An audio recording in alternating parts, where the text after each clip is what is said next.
Hello, everybody. Welcome to week 9. I just sent everybody an email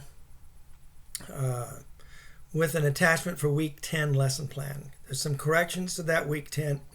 You all remember in week 6 we had some confusion, and I knew there'd be problems with week 10.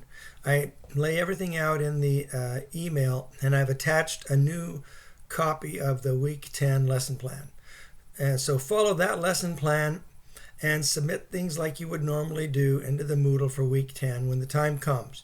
I know we're in week 9, but I just wanted to give you guys a head start because I know some of you, when you finish your week 9 assignments, you like to get started on week 10. So I didn't want there to be any confusion. Give it to you ahead of time.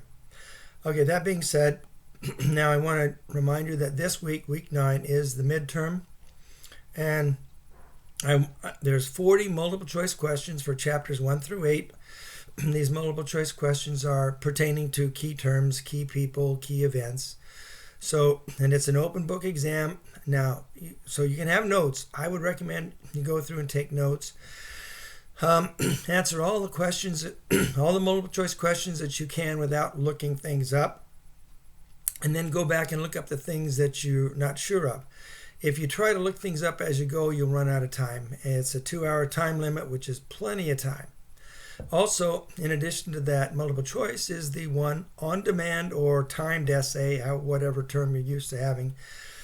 The way I've designed it is I figure that you can do the 40 questions easily in an hour, and then that leaves you another full hour to read the question, excuse me, read the question and plan your essay. Okay? So, but the key thing is the essays on the differences in Christianity, differences on the marriage differences on Christianity and Islam. Now, there's another aspect to it, but I'm not going to give that to you because I'm wanting this to be an on-demand. I don't want you to be able to compose this essay in advance and then just copy it down.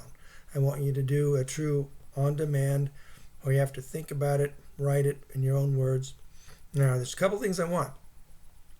Do start with an introduction and a thesis statement.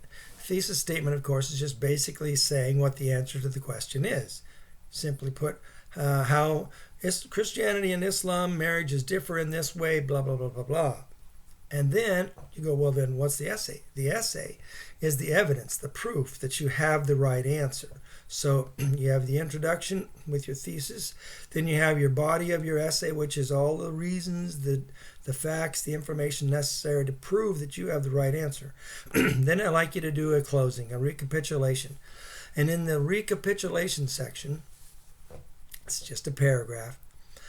You don't give me any brand new information. You just basically retell me what you told me, but do it in different words. Don't say exactly the same thing. Say it in a little bit different fashion. Okay? That's basically what an on-demand essay is. That's what I'm looking for this week. And good luck. You shouldn't have any problem. You already know that I'm a fairly lenient grader. The only way you would do really badly on this exam is if you don't do it. Now, the other thing, one last thing. For those of you graduate students, those of you that are full-time regulars enrolled in the Shiloh University, this is a proctored exam.